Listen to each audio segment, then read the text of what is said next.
अमृता जी नमस्कार। नमस्कार मोदी जी।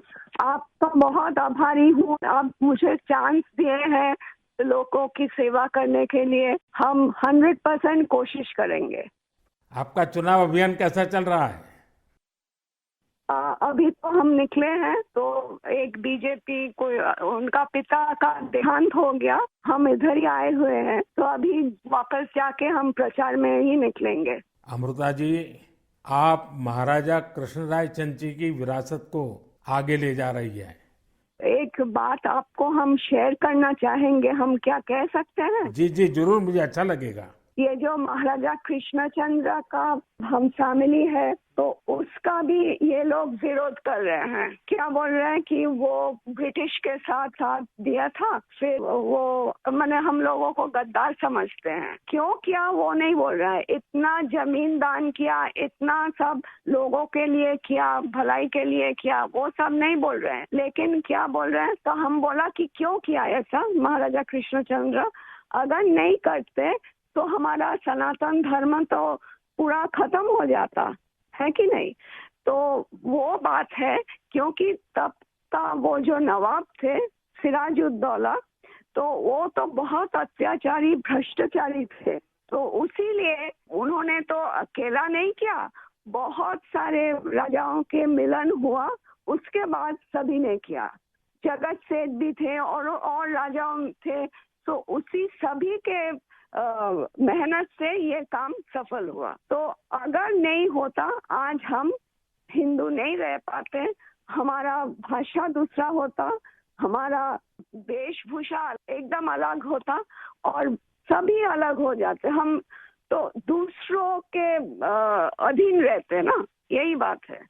अमृता जी, बचपन में हमारे यहाँ हम लोगों को जो पढ़ाया जाता था उसमें कृष्णचंद्र राय की समाज सुधार का काम, बंगाल के विकास का काम, बंगाल के विकास के मॉडल, ये सब सुनने को मिलता था बचपन में। अब देखिए, ये वोट बैंक की राजनीति करने वाले लोग हैं तो बहुत ही अनाप शनाप आरोप लगाएंगे और 300 साल पहले की घटना निकालेंगे, 200 साल पहले की घटना निकालेंगे और बदनाम करने का प्रयास करेंगे। वे एकदम खुद सही बात अपने है। जो वर्तमान पाप है हाँ उसको छिपाने के लिए वो हाँ। ऐसी चीजें ढूंढते रहते हैं। लेकिन जब भगवान राम की बात आती है तो वो कहते हैं कि सबूत कहाँ है, इतनी हाँ पुरानी हाँ बात क्यों सही बात। निकालते हो। सही बात। लेकिन जब कृष्णचंद्र राय की बात आती है तो वो तुरंत निकालते हैं। तो इस प्रकार हाँ से उनके दोगलापन होता है और आपको हाँ। इसका बिल्कुल मन में प्रेशर नहीं लेना चाहिए। नहीं आपने नहीं, हम तो लेते भी बंगाल नहीं का है। उज्जवल भविष्य और आपका हाँ स्वयं का जीवन भी लोगों के लिए रहा है। हाँ जी। और आपके सामने बंगाल की विरासत को बचाने की भी चुनौती है। और एकदम आप इसे सही बात। कैसे देख रही हैं आप? हम पॉजिटिवली देख रहे हैं। हमारा लड़ाई जो है लोगों का सेवा के लिए है, करप्शन हटाने के लिए है और वंचित लोगों के उपकार में आने के लिए है। आपने देखा होगा, इन दिनों लड़ाई दो खेमों में बट गई है।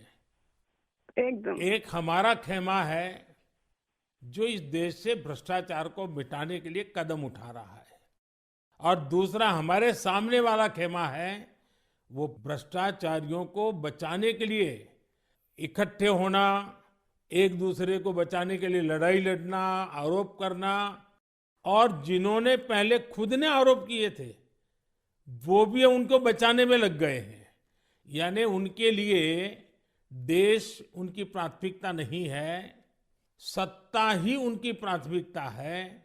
और इसलिए चुनाव में हमने भ्रष्टाचार मुक्त भारत बनाने के लिए लड़ना ही लड़ना है, क्योंकि हमारे देश के युवाओं का भविष्य उज्जवल बने।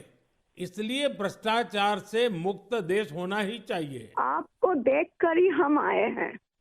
जी अमृता जी, मैं बहुत आपका आभारी हूँ, क्योंकि हमारी टोली को आपने जब ये बताया तो मुझे जरूर लगा कि मुझे एक बार आपसे बात करनी चाहिए। अमृता जी, बंगाल के अन्य इलाकों की तरह हाँ जी। कृष्णा नगर में भी बीजेपी को बहुत उम्मीद के नजर से देखा जाता है। अब आप वहां लोगों से मिल रही हैं आपको भी लोगों का उत्साह उमंग फील होता होगा। बहुत जनों ने बोला उन लोगों का डीए अटक गया। बहुत जनों ने बोला स्कूल में भर्ती कराने के लिए लाखों का पैसा चाहिए। बहुत जनों ने बोला हमको कि हमको बोला था कि घर देंगे, नहीं दिया। तो क्या बोले इसको। अमृता जी, मैं आपको एक बात बताता हूँ। हाँ जी। मैं एक लीगल एडवाइस ले रहा हूँ। हाँ हाँ, प्लीज बोलिए। हमने बंगाल में ये ईडी वालों ने करीब 3,000 करोड़ रुपया इनका अटैच किया हुआ है। अब ये पैसा गरीब आदमी का पैसा है। किसी ने शिक्षक होने के लिए पैसा दिया, किसी ने क्लार्क होने के लिए पैसा दिया। वो सभी लोग जानते हैं। वो एकदम फेडअप हो गया, एकदम हाल छोड़ दिया। हम जो देख रहे हैं टीएमसी के ऊपर बहुत लोग नाराज है क्योंकि ये सब बहुत अत्याचार हो रहा है। तो मैं जो लीगल एडवाइस ले रहा हूँ, तो मेरी इच्छा ये है, अगर मुझे लीगल एडवाइस मिलेगी तो नई सरकार बनते ही जो भी कानूनी प्रावधान करना पड़ेगा, कुछ नियम बनाने पड़ेंगे, तो मैं ये जो 3,000 करोड़ रुपया है, जो जो गरीब लोगों का पैसा है और जिसने इस प्रकार का पैसा रिश्वत में दिया है, उन सबको मैं वापस पैसा करना चाहता हूं। तो आप पब्लिक में जरूर बताइए कि मोदी जी से मेरी फोन पर बात हुई है और उन्होंने कहा है कि बंगाल के लोग विश्वास करें कि जो 3,000 करोड़ रुपया ईडी ने अटैच किया हुआ है, वो 3,000 करोड़ रुपया गरीबों का पैसा है बंगाल के, और वो उनको वापस देने के लिए कोई न कोई रास्ता मैं खोजूंगा। ये जरूर बताइए आप लोगों को। हम बोलेंगे। अमृता जी, पूरे बंगाल में बड़ी संख्या में लोग बीजेपी के साथ आ रहे हैं। जब आप क्षेत्र के लोगों से बात करती है, वो क्या बात करते हैं? अपनी अपेक्षाएं आपको बताते हैं क्या? हाँ, बताते तो हैं। आपके कामों पे हमारा भरोसा है, ये सब बताते हैं। और हम पूछते हैं कि महुआ मैत्रो का क्या होगा, बोलो उसको तो जेल ही जाना है। अच्छा, लोग बोलते हैं। हाँ जी। अच्छा, ये मोदी की गारंटी को लेकर आपके लोकसभा के क्षेत्र में लोगों तक बात पहुंची है? हाँ हाँ, हम तो बोले हैं। तो बोला मोदी जी की तरह हमारा भी गारंटी है, हम जरूर कोशिश करेंगे आपका सेवा में आने का। अमृता जी, मुझे बहुत अच्छा लगा आपसे बात कर करके, और मुझे विश्वास है कि आप विजयी होकर के आपके परिवार की जो बंगाल की सेवा करने की परंपरा रही है, उस परंपरा को आप आगे बढ़ाएगी। आपने चांस दिया है, इसलिए हम आभारी हैं। आपने ये चांस मुझे सौंपा है। बस आप जीत करके आइए, हम मिलकर के बंगाल के लोगों की बहुत सेवा करेंगे।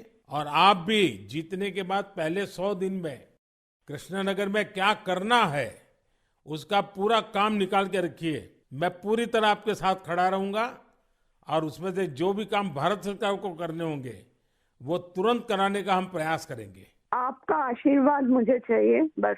बस जनता का आशीर्वाद हम सबको चाहिए। जनता का आशीर्वाद ही हमारी सबसे बड़ी ताकत है।